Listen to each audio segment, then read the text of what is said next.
ਤੁਸੀਂ ਮੈਨੂੰ ਆਪਣੀ ਇਮਾਨ ਨਾਲ ਦੱਸੋ ਭਾਰਤੀ ਜਰਨਲ ਦਾ ਕੋਈ ਜਵਾਬ ਇਹਨਾਂ ਵਿੱਚੋਂ ਕੋਈ ਦੇ ਸਕਦਾ ਜਿਨ੍ਹਾਂ ਨੂੰ ਕੋਲੋਂ ਵੱਲੋਂ ਪੜ੍ਹਨੀ ਨਹੀਂ ਆਉਂਦੀ ਤੇ ਜਿਹੜੇ ਕਹਿੰਦੇ ਨੇ ਭਗਵਾਨ ਤੇ ਰੱਬ ਇੱਕ ਹੀ ਹੈ ਤੇ ਇਹ ਤਾਂ ਕਹਿਣਗੇ ਹਾਂ ਇਹ ਕਹਿੰਦਾ ਸੀ ਨਾ ਤੁਹਾਡਾ ਲੀਡਰ कि जनाब आरजी जी लकीर है साड़ी सकाफत भी एक है साड़ी बोली भी एक है साड़ी फलानी शह भी एक है ते भगवान ते रब एक ही है ये कहंदा सी ना ये इन्हें करना है इन्हें इंडिया नूं जवाब देना ते जरदारी दे पुत्र ने जेना जनाब जेड़ा मूर्तियां ते दुध चढ़दा रहा जेड़ा कहंदा मेरी जिंदगी दी तमन्ना है कि काफिर इत्थे सदर बने ते वजीर आजम बने एना भारतीय जर्नल नूं जवाब देना ना ना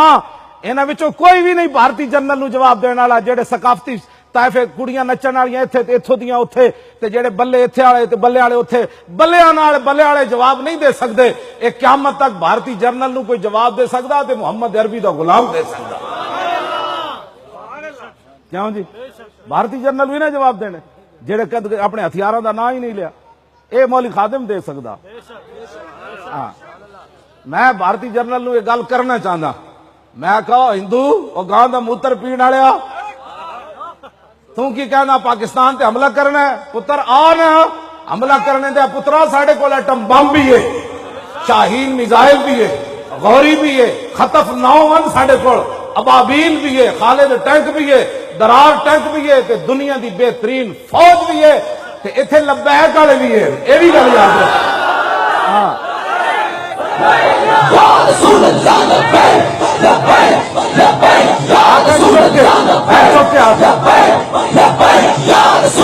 मोदी नू दसे पुत्र